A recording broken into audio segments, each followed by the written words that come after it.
My name is Rick Potts, and I direct the Human Origins program at the Smithsonian Institution's National Museum of Natural History. Our planet Earth, a world of mystery and imagination, science and wonder that is constantly being gazed upon and unraveled by the finest minds humanity has to offer. Welcome to the UNIVI podcast, the show that presents a free-flowing conversation with those beings at the very center of the world of academia and research from all around the globe, with your host, Simon Holland. Hello and welcome to Season 2 of the UNIVI podcast. We've taken a bit of a break, but now we're back and we're better than ever with what you could call Mark 2 of the podcast. We've got the same top-flight guests that can drop some pure knowledge from the front lines of science, academia and research, the type caliber that you've come to expect from the show. But we're also very proud to announce we've opened up some partnership opportunities that will hopefully make the podcast easier to make, so we can level up the quality and the frequency of the show. There's going to be 2 ads at the start and 1 right at the end, and we'll try and keep them on track with things that might be of specific interest to people that love knowledge and information such as yourselves. Because after all, that's why you've come here, so that should be a win-win. We've also completely revamped the website and availability of the podcast. So in addition to being able to find the podcast on literally every platform you can think of, so your iTunes, your Stitches, SoundCloud, BeyondPod, you'll also be able to find each episode with show notes on the website, as well as the forum where you can ask questions, recommend guests, debate topics, and chat amongst yourself from time to time. We'll try and host some Ask Me Anything sessions with the guests on the show, so do head there and sign up and we can get the ball rolling. You can watch the UNIVI films and videos, which is our primary business as filmmakers, including Beyond, which is a short docu we made featuring Martin Rees, who's the Astronomer Royale and renowned cosmologist, and George W.S. Abbey, who's the director of NASA Houston during the Apollo missions. So without further ado, let's get started on Season 2 of the UNIVI podcast. This episode is proudly brought to you by Book Depository. Millions of books at the lowest prices with free delivery worldwide. They've got everything you can think of and generally found at the lowest price. I do a lot of e-reading, but I still really love books, the tactile experience and building up my own library with a tangible asset that I can pass on. I don't know, maybe I'm just old school, but there's some magic to a book. I even find perfectly fossilized Vegemite thumbprints from years ago. Maybe a spilt cup of tea on it. Guess what? Still read it. Doesn't break. Nothing wrong with it. So for all the books and free delivery, go to Book Depository for the best deals on the web and free delivery worldwide. And if you click the link on the show notes of this episode, you'll be able to help support the UNIVI podcast, as 5% of all sales through that link gets donated back to us. So if you've heard a guest or an episode that you've particularly enjoyed, check out their books on Book Depository. I'd also like to thank our dear friends at Moodle. Moodle is one of the most popular online learning platforms chosen by over 120 million users worldwide, with the mission of empowering educators to improve our world. Moodle allows educators of any kind to create a private space online, filled with tools that easily create courses and activities, all optimized for collaborative learning. Moodle is an open source, which means you can download and run it yourself. It is super flexible, and the platform as a project is supported by the global community of developers, teachers, administrators, partners, and learners, through to higher education sectors like universities such as Open University, Monash, and California State, right through to businesses of all sizes, such as Google and the UN, because of its powerful tools and features. Get Moodle today at moodle.com. Today on the show, we have Paleoanthropologist Rick Potts, who heads the Smithsonian's Human Origins program and holds the Peter Buck Chair in Human Origins at the National Museum of Natural History. Since joining the Smithsonian in 1985, Rick has dedicated his research to piecing together the record of the Earth's environmental change and human adaptation. His ideas on how human evolution responded to environmental instability have stimulated wide attention and new research in several scientific fields. Rick has developed international collaborations among scientists interested in the ecological aspects of human evolution. He leads excavations at early human sites in the East African Rift Valley, including the famous handaxe site of the Olorgesailie, Kenya, and Kanam near Lake Victoria. Rick also leads the team that recovered the first long sediment core drilled from early human site in East Africa. The core preserves a high-resolution archive of the environmental dynamics over the past 1 million years. Rick has also co-directed projects in southern and northern China that compare evidence of early human behavior and environments from East Africa to East Asia. He received his PhD in biological anthropology from Harvard University in 1982, after which he taught anthropology at Yale University and served as a curator of physical anthropology at the Yale Peabody Museum. Rick is a curator of the Hall of Human Origins at the Smithsonian's National Museum of Natural History and of the travelling exhibition Exploring Human Origins, leading a Smithsonian team touring the US with the exhibition. Rick authored the exhibition companion book, What Does It Mean to Be Human? Without further ado, we welcome Dr. Rick Potts to the show. So in some ways, you're basically investigating the preeminent narrative that humans could have, like our own narrative. Can you tell us a little bit about how you got into the subject and what you've been doing there?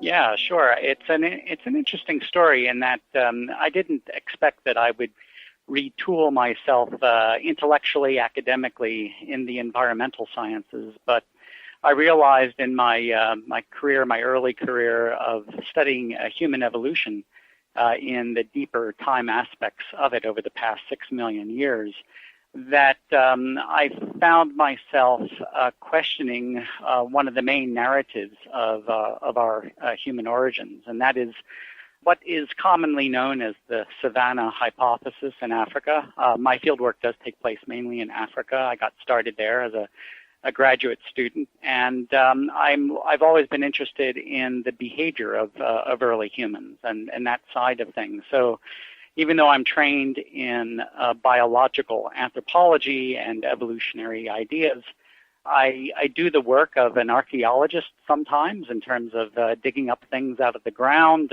stone tools, those kind of calling cards of early humans that they sprinkled around the landscapes of Africa and Asia and Europe over the past 2.5 million years or more. And while investigating this one site in East Africa, in southern Kenya, the Great Rift Valley there, the idea that I had, that everyone had, the main narrative was that humans had, were on a stage, an ecological or environmental stage of open grasslands.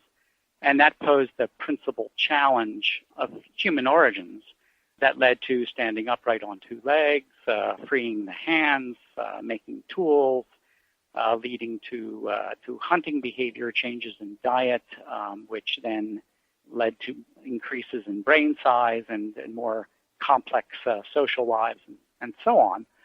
And as I was going up and down those hillsides in my first time in this place in southern Kenya, I realized, well, the environment doesn't stay very stable.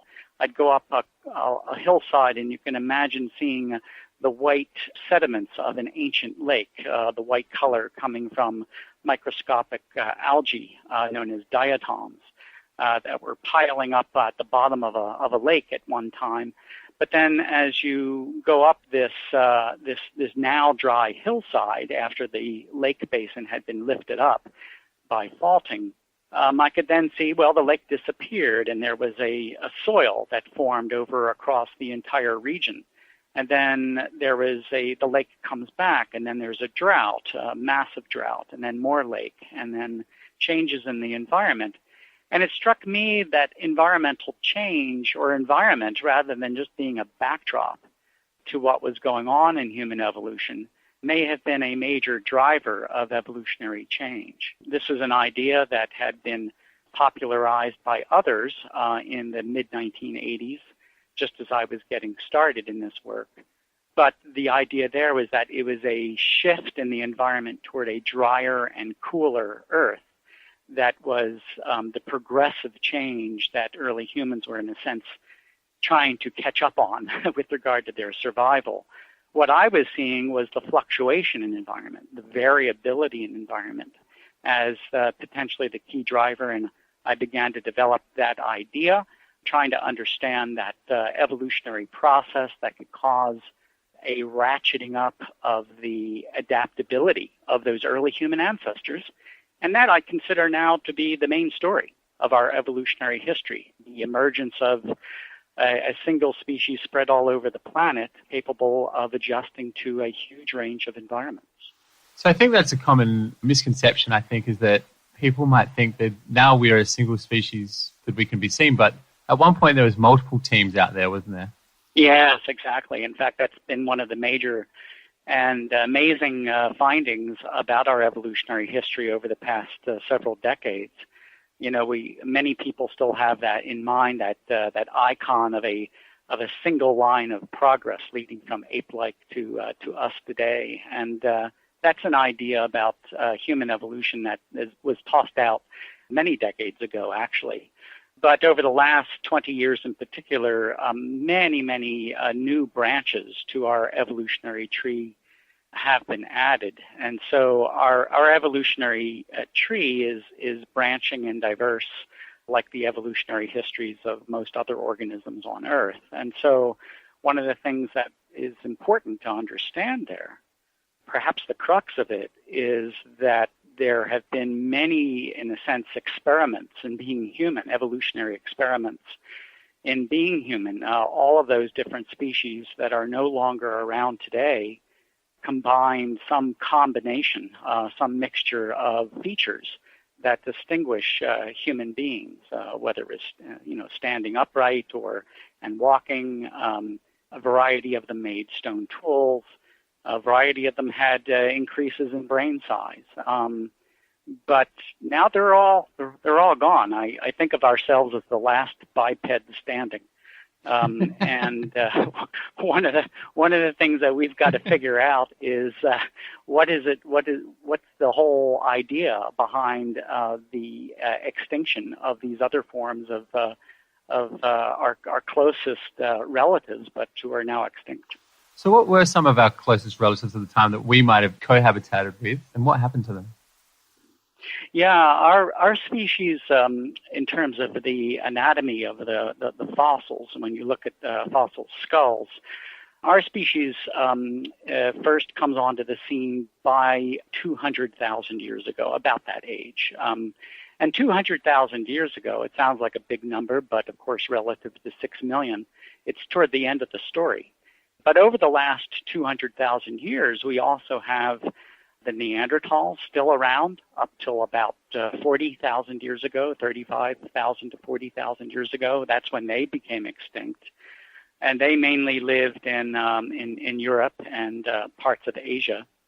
We have the last remaining populations of Homo erectus, that the last populations were on the island of Java in Indonesia, and became extinct around 140,000 years ago. Our species would have not met them. Our species had not spread from Africa till later, perhaps around 75,000 years ago, as a more permanent kind of expansion, getting to Southeast Asia probably around 45,000 or 50,000 years ago. And then there was this enigmatic, wonderful lineage of humans, of relatives of ours, known as the Hobbit of human evolution, on the island of Flores in Indonesia. And the species name is Homo floresiensis. And we have evidence of stone tool makers reaching the island of Flores about 1 million years ago, about 1 million years ago. We don't have much of a fossil record until you get to about, of early humans that is, until about 100,000 years ago, and it's this small, probably dwarfed version of Homo erectus. There's still some controversy about that, but it's very unusual, small-brained, small-bodied hominin known as Homo floresiensis, and it went extinct about 50,000 years ago. And so at least 3 different lineages that are well known in the fossil record that were contemporaries of Homo sapiens when we were on Earth. And then as a final, if you want to complete that picture, there's also a known from ancient genomes, a form of human known as Denisovans, based on genetic evidence that comes from Denisova cave in Siberia. In the Atlay Mountains, and it's only known genetically. I mean, it obviously the genes come from a fossil tooth and a finger bone, but that's all we really know of it. So, wonderful sorts of questions here that emerge out of even just these later periods of time, contemporaneous with our own emergence on Earth. What would have signaled the end for these species? What was the extinction point for these? Yeah, the extinction is there's always, of any given lineage, is a little bit difficult to explain. It's extinction, of course, is numbers going to zero, but also geography going to zero. And so with regard to Homo erectus, for example, what we kind of see is after an expansion of this species, in fact, the first species to disperse widely out of Africa and across Asia and reaching the gates of Europe, if you will. Beautiful examples early on from the Republic of Georgia at a site called Dmanisi, where we have 5 published skulls and skeletons of very early Homo erectus, around 1.8 million years ago. But you then have Homo erectus, really thriving in Eastern Asia for the most part. Good examples from China, the so-called Peking man from a site near Beijing, and then on the island of Java as well.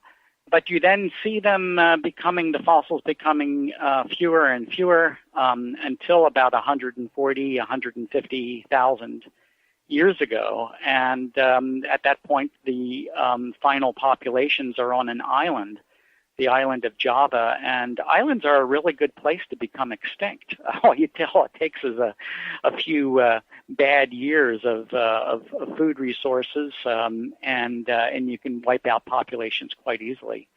So that explains that one. With regard to Neanderthals, oh my goodness, there's all sorts of ideas floating around out there. But one of the things we do know is that Neanderthals were relatively adapted to the cold in terms of their bodies. They were relatively short and stocky, and had relatively short sort of the extremities of their limbs, their legs in particular, and their arms. So they look like they had bodies that were good at conserving heat. And if you look at the environmental picture at that time, they were mainly in areas where there were ice age fluctuations. So it was always, and they lived in temperate latitudes for the most part, where at least it was cold during some parts of the year. And so you have then a very interesting thing going on right around 40,000 years ago, that you have our species, Homo sapiens, which is African in origin, coming into and infiltrating into Europe. It doesn't necessarily look like there was a lot of interaction between Neanderthals and our species. There was some mating that was going on early on, probably about 50,000, 60,000 years ago, when our species was emerging out of Africa, probably ran into the Neanderthal groups that were living in the Near East. There was some mating going on, and we see the echo of those genes and DNA fragments in our own genomes. Non-African people do. But there doesn't seem to have been a lot of interaction afterwards. But what's so interesting is that you have Homo sapiens moving into areas of Europe as the Neanderthals were starting their decline. And Homo sapiens with African body proportions, in other words, longer, leaner bodies, were actually moving into colder environments than the Neanderthals could stand.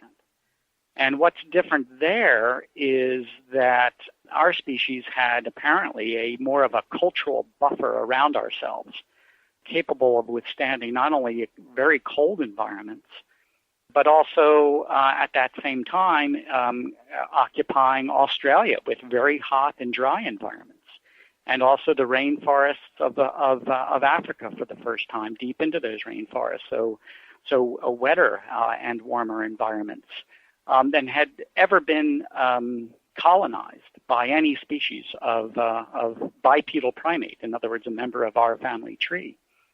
And so Homo sapiens really is a story about adaptability and being able to adjust to many different environments. And all we can say is that we don't know exactly why the Neanderthals became extinct, but clearly they had a smaller range and less capability of adjusting to environmental change. Now, it's tough to think about these guys because these are actually, I guess, in some ways people. So they would have had social skills, communication, tool abilities. But is it unfair to anthropomorphize them and give them kind of human voices and emotions at this point? Yes, that's a really good point, and it's a great question. I mean, I think that it's also possible to think about other people of our own species earlier in history. Can we actually apply to them the same kind of cultural or mental precepts that we have, particularly as we live in an age where our brains and societies are changing due to, say, all the electronic devices and things that we have around ourselves, that what it means to be a human being has even changed over the course of the time period of Homo sapiens and even historical times. So I agree, you know, the idea that we can simply take ourselves and see them as slightly, you know, different versions, or I hate to say it, primitive versions, that's a real outdated concept of ourselves. It just doesn't seem to apply, does not seem to apply. It's important to be able to understand, study as best we can these early human relatives on their own terms, and try to understand and be clever enough to, you know, say, take the range of what's possible in a smart tool-using species, but not necessarily apply the same kind of reasoning to them that we have about ourselves.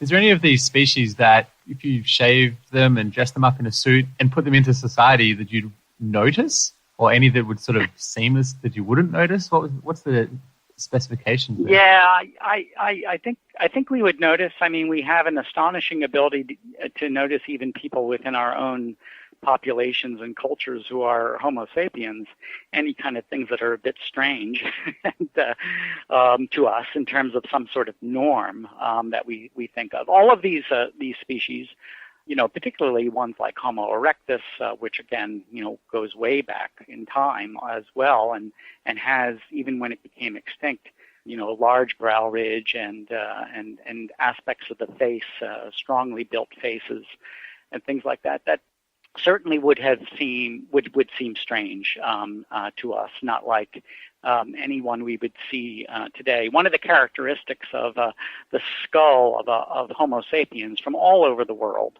is that our faces are small enough that they are basically placed underneath the front of the brain case, whereas in all other hominin species, that is, species that are part of our evolutionary tree, standing upright and so on, that the faces in a sense are hafted on to the front of the brain case. And that's the reason why there's a brow ridge there. It sort of serves as a kind of mechanical link between the stresses through the face, such as during chewing, in front of the brain case, whereas all of the stresses that occur as we're chewing pass directly up through a relatively smooth forehead that's placed above the face, where the face is situated under the front of the brain case. So a rounded brain case and small faces characterize us. Any of the other species we're talking about here would have had a face that really projected strongly relative to the positioning of the brain case. I suppose you're looking at environmental changes around the world and climate variability and things like that. So it sort of must create little hotspots of archaeology. Is there any around the world that is particularly, at the moment, the hotspot? I mean, if we're talking about Kenya and Ethiopia in the early days, what are people looking at now? Well, Africa is still an important place to look. I mean, I do research not only in Africa but also in China. I've visited Indonesia. Some members of my research program have work going on in India and Saudi Arabia and other parts of the world, in other countries. But Africa is a very interesting place right at the moment, partly because so many of the benchmarks in our evolutionary history, going all the way back to 6 million years, but also going quite close to the present, including the origin of our species, Homo sapiens, are in Africa. And one of the reasons why this is an interesting place to look right now with regard to the environmental conditions and the adaptive stresses, the process, if you will, of natural selection that was going on is that there are in East Africa a series of very high-resolution sediment cores that have been drilled out of the ground from early human sites.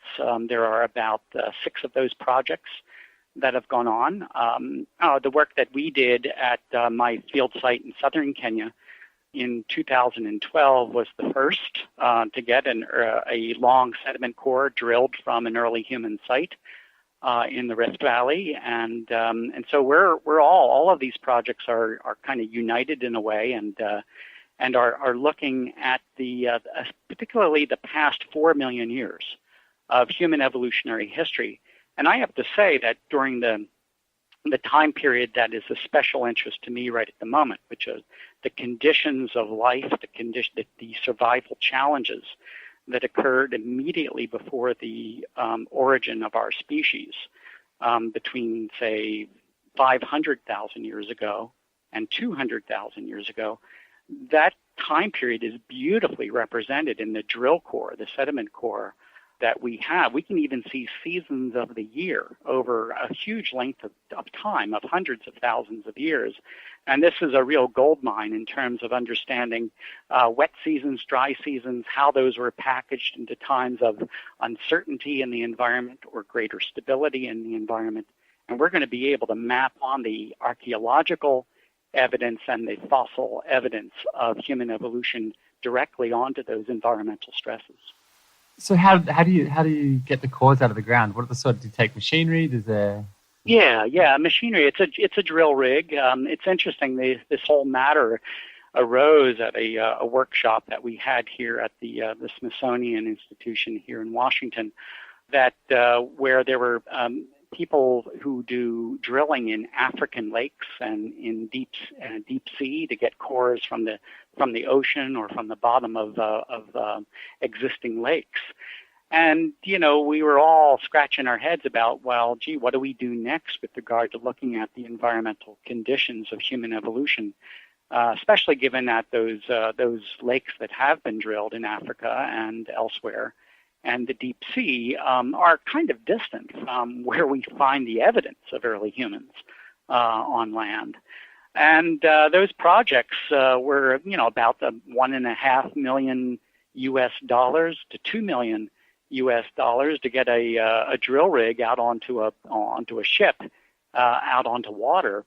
And a number of us thought that, well, wait a second, we have these ancient lake basins that are just dry land now. They used to be lakes, but they're dry land now due to the conditions of the Rift Valley in particular, where you have these ancient basins, these bowls that basically were filling up layer after layer of sediment and burying the things in them. But then they were lifted up due to tectonic forces, that is, earthquake activities. And now we can actually get the evidence of human evolution from those sites. But there's still places where you could actually drill into those ancient lake basins, and just like you would. Well, our project, rather than costing $1.5 million, it cost about $150 US. And so it was a relatively cheap operation, and it seems to be the way to go if we're actually going to be looking at the environmental conditions of human evolution. Now, is there a holy grail in this sort of evolutionary archaeology world at the moment? Holy grail, yeah. I think the biggest challenge that we have, and the one that will serve us the best in terms of our understanding, scientific understanding, as well as ultimately, one hopes, public understanding of human evolution, is bringing all these projects together. That is integrating the work from many different research teams, and I would say, even though I've been emphasizing Africa, but from all parts of the world that deal with the early reaches of human evolution through the origin of our species and its dispersal across the globe, bringing them together to make a more complete story. Humans today, of course, are global, and we need to understand, I think, more than anything else, the emergence of species, the extinction of our closest living relatives, the major milestones in our own evolutionary history, and how we became, the last one on Earth. Right now, we started out genetically, it appears, with a relatively small number of breeding individuals. Some genetics laboratories suggest, about 10,000 breeding individuals. Other ones say, maybe only a couple thousand. We were not very successful for a while. But now we're 7.3 billion and counting, and understanding not only the emergence of humanity, but also its dispersal around the world, integrating projects from Africa, Asia, Europe, Australia, and ultimately into the Americas, I think is a really important endeavor. But it takes a lot of work to coordinate the data sets and get the teams talking with one another. Is it tough for you just to walk around on a day-to-day basis, do your shopping, get on the subway, that kind of stuff? Carrying this narrative with you and looking at people these days, is that kind of a struggle that you have? No, well, it's fascinating, actually. It's not really a struggle at all. I find a lot of aha experiences. In fact, the other day in the supermarket, I was doing my food shopping, and I thought about what would other animals do? Well, they would find food, they would sit down right where they are, start ripping open the food packages and start eating. And I didn't do that. I had no inclination actually to do that, and that's because one of the characteristics of human beings is that when we find food, we often will take it somewhere else, usually for social reasons, maybe to share it with family or friends, or, my goodness, we even give food away to people we don't even know on occasion, and that's a remarkable quality. And we've been able to trace that characteristic of being human back to about 2 million years ago, where we see evidence that the early human toolmakers were bringing food from one place to sometimes several kilometers or miles to a different place, apparently with the intention to share the food. And so, that's the kind of perspective that all this stuff gives you. It gives you lots of interesting aha moments during your day if you're willing to look at it and think about it. It must be hard because you can actually envisage the series of flukes that it took for a person to exist these days. Like, it must have been fluke after fluke after fluke of not being eaten by saber-toothed tigers and being healthy enough to reproduce and meeting at the right point in time to get to where you are, just to be alive, someone to be walking around today. Can you map that out in your brain when you if you look at people and you look at what they're doing these days? Yeah, it's a really important point. If you look at any kind of a graphic, a figure of our evolutionary, our phylogenetic tree, in other words, the relationship, the variety of different species, where they were in time, how they're grouped in terms of their relationships with one another. And you realize that out of, maybe 20-some species that are recognized widely by scientists, that there's only one now. It really underlines the, I would say, the fragility of life and of human beings actually just getting to the present. And one of the things that is part and parcel of my research and of many others now is that the tendency of the environment to fluctuate created uncertain periods of uncertainty. Yes, that made the emergence of certain characteristics like enlargement of the brain to have and it was favored because of being able to be more plastic, more flexible, more adjustable to the rollicking nature of the environment that occurred. But it also led to a lot of extinction in our evolutionary tree. And I think that one of the things that is, makes us scratch our heads about today is that people today are strumming some of those same strings, pulling on some of those same strings of environmental change and unpredictability and uncertainty that led to the demise our closest relatives now extinct. And so it gives you pause as to, well, okay, what can we, not only how do we change the environment, but how can we change ourselves to better understand that and to make the adjustments needed on a human-altered planet. Has the alterations come too fast in this last section of Homo sapiens, say in the last 100 years? Because it seems to have changed very quickly. And if you think about how we must have developed, sticking things like virtual reality headsets on doesn't seem to really gel with how the body is supposed to work. Yeah.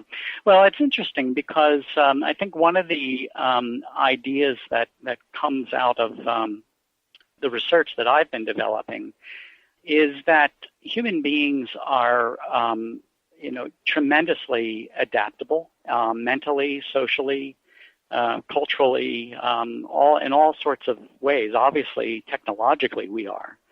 And I agree that there is certainly a what some people would call a mismatch between the runaway technologies, if you will, the tremendous innovation that's going on in the present, and just being able to use devices that, in a sense, have a symbiosis with our brains. We do seem to be in all of us in a virtual reality world, even when we're not wearing virtual reality glasses, just simply because of the unique worlds that we make with our phones, our televisions, computers, things like that. And so one of the things that I think is important to think about is that by virtue of being one of the most, if not the most, adaptable single species, and I mean single species on the that has ever evolved, do we have the capacity to learn about the consequences of these this brave new world that we are creating for ourselves culturally and socially? And so that remains one of the big questions. But in general, I tend to reject the idea that, because we lived for 2 million years or 6 million years or whatever, as a hunter-gatherer, that we are totally mismatched for the world today. Well, I think it's important to understand that the world today is our nature. It's our nature to alter things, to create artificial. The artificial is human nature. And we need to figure out how in the world the rest of the world is going to adjust to us as we alter the world, and how we're going to then change ourselves, perhaps our values, the things that we care about, through studying and understanding our impact on the world in a ways that allows us to thrive as well. I'm just picturing you at dinner parties, and you must be like, when people say they're starting the paleo diet, can you play that scenario out for us? Yeah. I think my first question back, my answer would start with a question. I would say, well, which paleo diet? and that's one of the things that we see in our evolutionary history and from studies of fossil bones, the chemistry of fossil teeth and fossil bones, the evidence from stone tools, what kinds of residues occur on the edges of tools, that one of the hallmarks of our evolutionary history is our ability to expand the things that we eat. And so the idea that there was just a single paleo diet is, I think, ridiculous. I'll just say it as I think about it. It doesn't make any sense to those of us who study things. People want there to be some original condition that we have to hearken back to. We have to make our diet great again. Oh, I hate using that phrase. But it's crazy to think that there is some original condition and that we can return to it.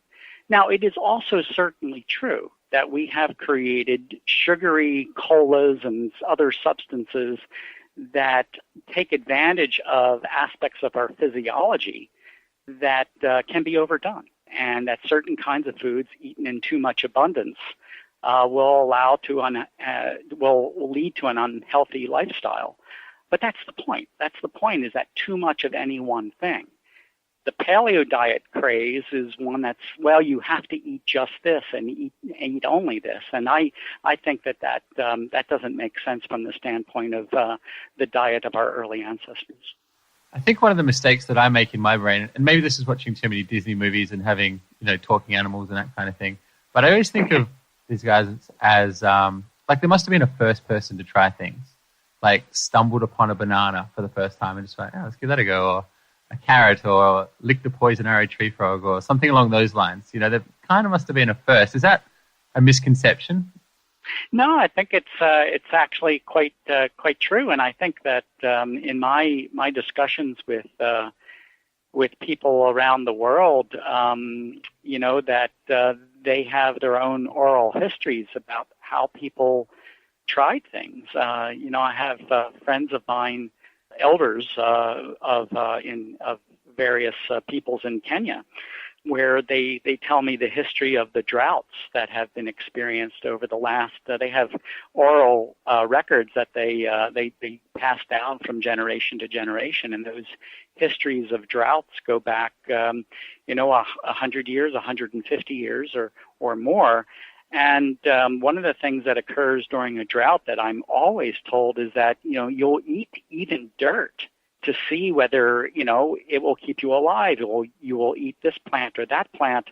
And if a person dies, you don't eat that one. But if a person lives and is able somehow to survive and thrive even, then that becomes part of what people observe and pass on as a new kind of food. So it's a bit of trial and error, but you're absolutely right that trying things under periods of desperation was part and parcel of probably the emergence of human beings. Just thinking about the first guy to try a snail, he would have had a crowd around him chanting, like, come on, give it a go. Yeah, give it a go. He's like, success, I'm alive.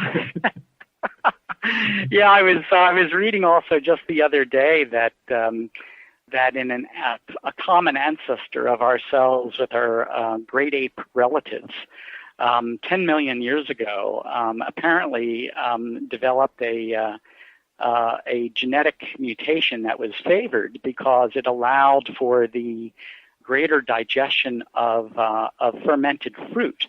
In other words, fruit that had fallen from trees onto the ground and had been lying there.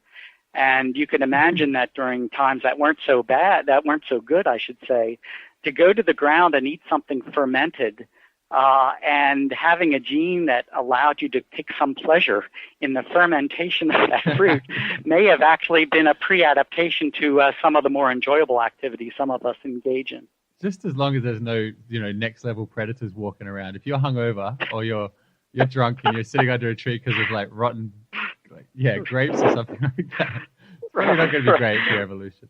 Right, for sure. Well, we don't know of any of any apes in the field that have been noticed to be drunk. I think it takes a lot more concentrated ethanol, alcohol, such as occurs in our own concoctions in humans, and over the last 10,000 years to get one into that bad of a state. Now, so you've recently branched out into modern humans with bone density and sedentary humans. Would you be able to tell us a little bit about that study? This was a study that was thought up by one of my postdoctoral fellows, Dr. Habiba Churcher, who's a Kenyan biological anthropologist, and what she wanted to do was to better understand how the volume and the density of our bones, the bones of our skeleton, changed over time. And so when she came here to the Smithsonian, she studied populations, skeletal collections of people who were well known for hunting and gathering, that is, foraging people who live very active lifestyles. Compare those with people who are more sedentary, agriculturalists, farmers. And then comparing those to people who live in a more urban and industrial life, those of us who are couch potatoes, relatively speaking.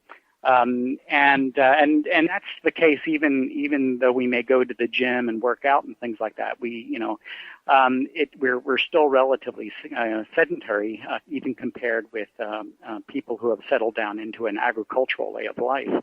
And what Dr. Churcher found, and along with our team, was that it was starting around 12,000 years ago to 10,000 years ago that we have a real drop-off in the density and the strength of our bones.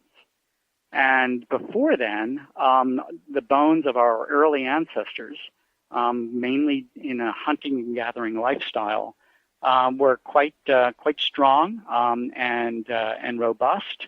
And it really was starting around 12,000 years ago that nearly everyone in our species became wimps, regardless of how much muscle buildup. The bones of everyone are relatively weak compared with bones of peoples before 12,000 years ago. And so the follow-up to that also showed that the volume and the density of the limb bones, the arm bones and leg bones of industrial people, I guess like you and me, are far weaker than those of people who farm or who do hunting and gathering. I think that's the thing that if you think about in terms of humanity is that when you wrestle with an animal, you forget that there's like a next level of animal strength. Like people sort of think, oh, look, a gorilla's only, 5'9" or something like that. Yeah, but that has gorilla strength. You don't know what that means. That's the next level. Well, that's true. I mean, it's even crazier with a chimpanzee, because chimpanzees are about would be the size of and weight of a relatively small human adult. But my goodness, they're probably twice as strong. In fact, their muscles, microscopically, their muscle fibers act and contract in a far more dramatic way than the muscles of any human being today. And so they're, even for their body weight, they're so much stronger than we are. Is that something that we've lost because we didn't need it anymore? Is that just the scenario there? Yeah, that would be the main scenario, that, if you have an organ in the body that takes energy, of course, to build it, to grow it. And if that energy is useful, it's kind of a zero-sum game for a given diet, for a given amount of calorie input that you're eating, that if it can be, in a sense, shunted from one function, like building strong muscles, strong bones, to something else, like being able to build flexible brains and something like that, then yeah, that's where the energy is put in terms of the advantage biologically. The idea that usage and the energy that's devoted to growing particular structures can be changed through evolution. That's a very strong and reasonable concept. Now, putting together the narrative in the past, I guess, helps look forward to potential futures. And that's something that, for our species, is important that we collectively do. What is the kind of the vision that your field might have on the future for Homo sapien? Yeah, it's a good question. I would say, first of all, the study of evolution in general shows that the history of life is full of things you would not have expected on the basis of the era that came right before it. And so if you looked at, for example, 2.5 million years ago, or even 1 million years ago, I know that's a long time in the past, but if you look at those ancestors who lived then and the lifestyle they were living, I don't know how in the world you would ever predict cities and the density of population and essentially the dominance of humans in terms of its effect on the planet and that you have today. So there are a lot of things, twists and turns that you cannot use really to foresee the future. At the same time, one of the things that is pretty clear is that human beings have developed not only biological potentials, but we have a biological potential to learn and to be cultural. And we can see aspects of the course of history in terms of our technologies and things like that. And so in that light, I think we can be aware of certain things. Number one is that we do live in the world by altering it. And right now, we're right on the verge of major altering of our own genomes, of our own cells and nuclei and the genetic material that we pass on. Now, I'm not advocating this. All I'm saying is all I'm doing is making an observation that this is, a viable technology right now, and it remains to be seen what will come of that. If people can tamper with something, we tend to have ultimately just tamper with it. So I know there are lots of ethical questions there about that, but that is one thing that we need to think about. The other thing is that we're a colonizing species. We tend to be on the move. And we have, of course, the technology to get at least some distance into space, establish colonies that are close to the planet. And it's hard to know how far that can be pushed given physical constraints such as the speed of light. But it'll be interesting to see what happens over the next, say, 500 years as colonies are probably going to be started, given that the infrastructure of space travel will still be able to be viable in the foreseeable future. But, once you have people separated from other people, then you have gene pools and that are separate. You have adaptation to new conditions of weightlessness for long periods of time, or lower or higher gravity, depending upon where a colony might persist. And that's the conditions of speciation, just looking at a biological principle here. I'm not suggesting that Star Trek was the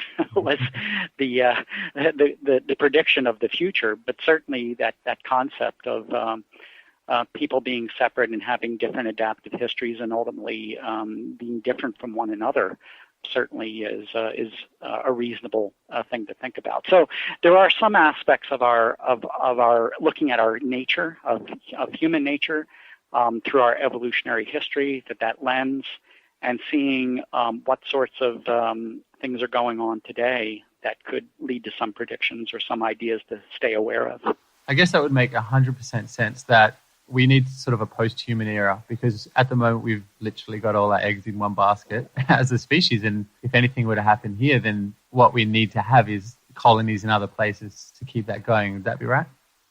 Yeah, that's right. I mean, given the numbers of people on the face of the earth today, in some ways we've made the world smaller through our mobility and through our numbers. We exploit energy and food and water everywhere on the planet with huge effects on the diversity, the biological diversity of the planet. In many ways, planet Earth we've made into an island. And as it's worth noting that, as I said before, that islands are a good place to become extinct. And that really comes down to what you were saying, all the eggs in one basket. And so the idea of diversifying our geography again beyond Earth probably would be ultimately an important thing with regard to the persistence of some version of being human. Okay, so I'll sum up now and just say thank you very much for appearing on the show. This is super interesting, and hopefully you can come back again, because I'm sure we'll get some questions from listeners. Thank you very much, Simon. I've really enjoyed it. Excellent. Okay, I just got a few extra questions for a section. So I went to Indonesia the other day. Yeah, literally the other day. Yeah, have a look around there and look at some of the erectus sites and the different skulls, and sort of see if there's a potential documentary, because I think that's what I'm going to get into, is doing documentaries and that kind of stuff. And what really shocked me was just how rich the Indonesian science is at the moment. Like, people over there are really sort of, there's great museums, there was a symposium on at the time, so everybody had come from all around the country to talk and collaborate, and it was just a great kind of, I guess, a science that has developed around these dig sites in these areas. There's tons of museums over there. Mm-hmm. What is it about Indonesia that makes it particularly useful and great place for study? Well, Indonesian science has really blossomed, and for many years, in fact quite a few decades, in the field of human origin studies, there was really control by just a couple of scientists, and they didn't get along, and that was a kind of a stagnant period in being able to study in Indonesia, but that situation has passed, and that has led to a wide variety of students who have been trained in not only in Indonesia, but also Australia and a number of other countries. And so the main archaeological, the National Archaeological Society and governing body called Arkanas in Indonesia is just a very vibrant place right now. It has helped, of course, to have the island of Java to be so famous for its Homo erectus fossils and very, very strong paleontological fossil record of mammals and other vertebrates that are known from there. And also, again, the fame that came with the discovery on the island of Flores, the Homo floresiensis fossils, the hobbit of human evolution. That was announced in 2004, and it just took off. The imagination of people with regard to, wow, what was this hobbit of human evolution like? And it really grabbed the imagination, and I think it gave a lot of a really huge boost to the museums and to the scientists involved in curating the fossil collections there. And so it's great. It's a vibrant place and really worthy of attention. And in terms of the natural features, I mean, it's right on the edge of volcanoes and things like that. Is that of particular importance for fossilization and burial grounds and that kind of thing? Yeah, the fossil or the volcanic terrain of Indonesia is very important. It's important in terms of dating. Often volcanoes will spew out volcanic ash that has radioactive particles in it, and those radioactive particles kind of can be used as a clock using potassium argon or what's called argon dating. And that can be very precise these days, and so that's interesting. Indonesia is also huge, and from island to island, it's really quite an amazing array of environments. And those environments range from the volcanic terrain, which can bury fossils, to the problem of how do you get from one island to another. The fact that some of the islands were connected to the mainland at times during drops in sea level, when the world became more glaciated, more in an ice age. But then as sea level rose and the islands were separated from the mainland, well, this was, it's like a big evolutionary experiment was taking place of populations united and then separated and having their own history for a while and then coming back together. And this is one of the reasons why Southeast Asia was such a focus for one of the founders of the concept of natural selection with Darwin, that is Alfred Russel Wallace. He saw this as an amazing evolutionary experiment that was going on, and there's so much still to learn about it. And what about the coevolution of other species? So if we split from, we didn't split, but we developed differently to, say, the gorillas and apes and that kind of thing, they still continued to develop themselves in different strands, didn't they? Yeah, I mean, one of the things that's very important to understand is that all of the great apes, orangutans in Southeast Asia, and also chimpanzees, bonobos, and gorillas in Africa, we share a common ancestor with all of those. We did not evolve from any of those. And so they have had an evolutionary history that's not well known at all in terms of the fossil record, their own individual fossil record, but they've been evolving as long as we have. It's just that we have been through a whole variety of different trials and errors and accidents of environment and adaptation have developed all these capacities of culture and tool making and social change and changes in our brains that has led to a very, very different evolutionary history. But yeah, I mean, it's important to know that the studies, our understanding of these great ape relatives of ours, they're the closest living biological relatives we have on Earth. And so they provide some amazing, amazing information about the possibilities of behavior that ultimately could be traced back to the common ancestor with human beings. So one thing we were looking at was the size of these primates, and one of the species was Gigantopithecus. What do you know about Gigantopithecus in terms of fossil records, but also how they lived and that kind of thing? Well, we certainly wish we could know more. The fossil record, there are lots of teeth that are known of Gigantopithecus. There are jaws that are really, really large, which is how the genus Gigantopithecus got its name.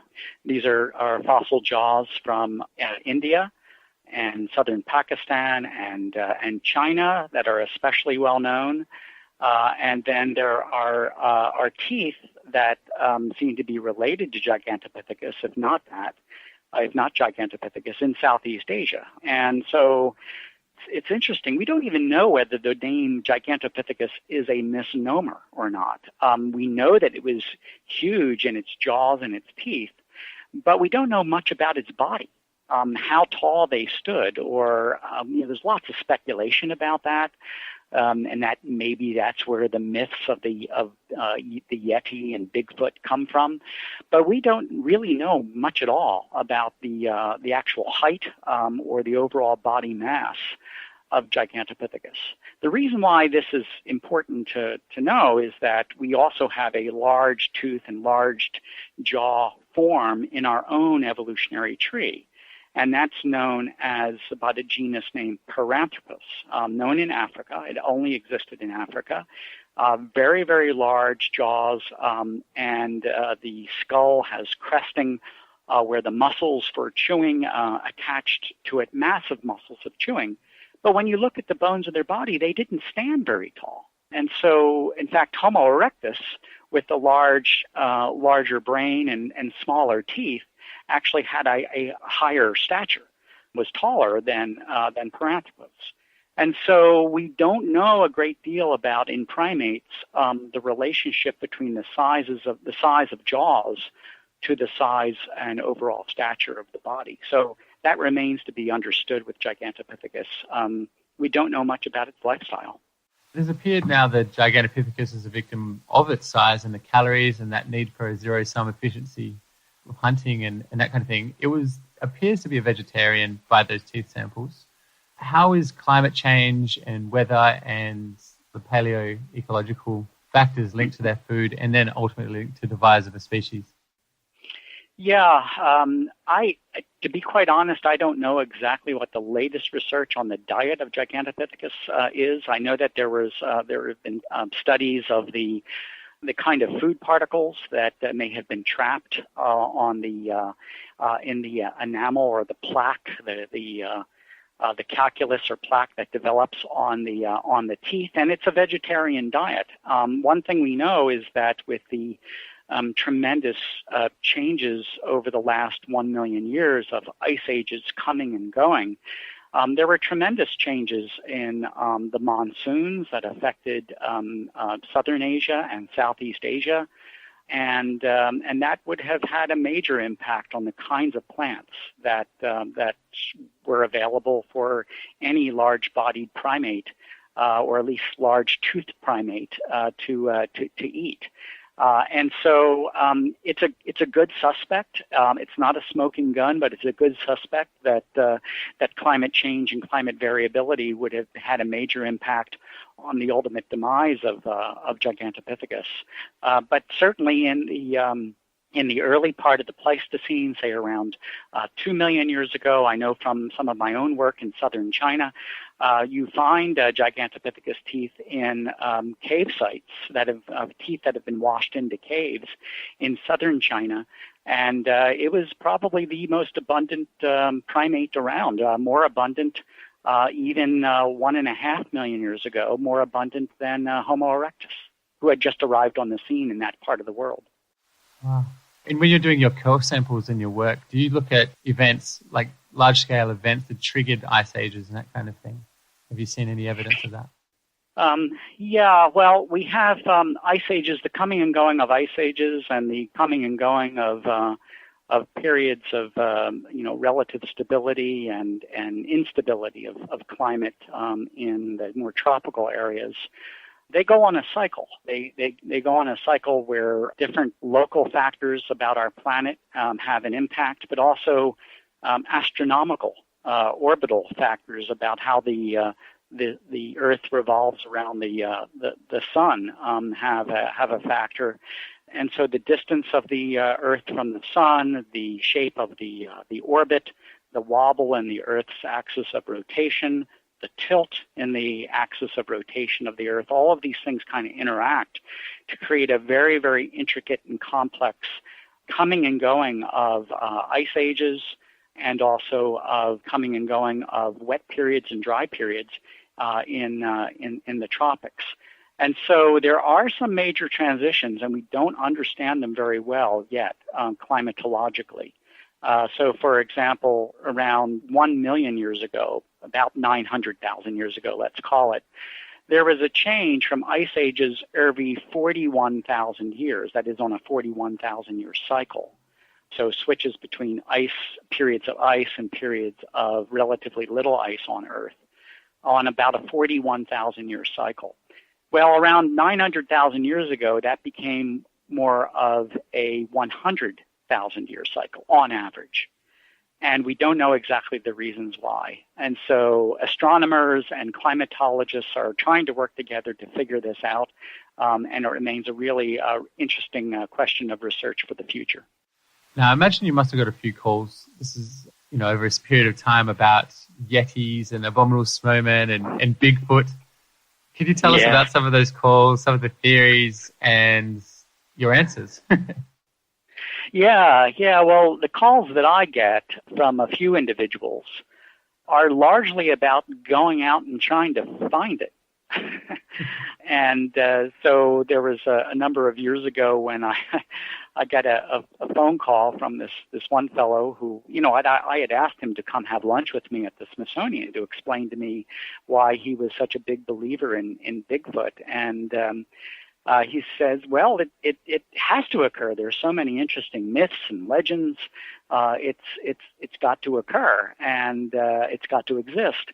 And I said, well, do you have any particular examples of where you think you've seen it or know of someone? He said, yeah, that he was parked in his van in where was it? I think it was in the Pacific Northwest of America, so the Northwest coast, and he was in a kind of a woodland forest sort of environment, and he fell asleep, and around 2 a.m. he heard a whistling, and he looked in his mirror on the side of his car, and he saw some not very large, maybe about 6 foot tall, very hairy beast going behind the car and whistling. And I said, well, what happened then? And he said, well, I got out of the car and it was gone. And I said, so let me get this straight. You're asleep at 2 a.m. and you think that this happened. He said, yeah, I see what you mean. And then he started complaining why his girlfriend had left him. And so anyway,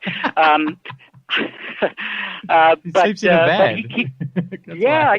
So he called me up again and said that he invited me to come to a Bigfoot gathering that was going to take place on one weekend in the state of Maryland, close to Washington, D.C. And he said, listen, there aren't going to be any people with guns there or anything like that. And I said, okay, well, thanks for making me assured that there aren't going to be people trying to shoot Bigfoot when upon trying to see it. But in any case, it's very much, from what I can tell and from what people have called me, it's about trying to find it, document it. They're aware of all the hoaxes that have occurred where people say, oh, this is a pelt of Bigfoot, and it turns out that some clever person will pluck a hair out of it, send it to a genetics lab, and it's a bear or a beaver or something like that. And so there are lots of hoaxes out there, and they've got an uphill battle, the believers in all this. One of the things we do know is that there are mythologies from all over the world about small people and big people, and they're pretty fantastical. And we read a lot of great nonfiction, or rather, I should say, fiction fantasy novels about that kind of thing. But it lives in the popular imagination, and it seems to express itself through the ideas about Yeti and Bigfoot. Did you end up going to that Bigfoot convention? I did not. I did not camp out with the guys who did not bring their guns. That'd be some interesting characters there. That'd be good to see. I know. I was unfortunately doing something else that weekend, but I did ask him later what came of that. He said, "Oh well, we hung out and had some beers, and that was a good time." Fantastic. Okay, Rick, I'll let you go. Thank you so much for the conversation. I loved it. Yeah, my pleasure, Simon. Great talking with you. Good luck with your work. Thanks, mate. Take care. I'll talk to you soon. Yep. Bye-bye. Well, that's all we have time for this week. Thank you for listening to the UNIVI podcast. To follow our series, please subscribe to our channel via iTunes, Beyond Pod, or the equivalent service. And if you particularly enjoyed the show, please don't forget to rate. For further information, news, videos, and articles, head to univi.com.au.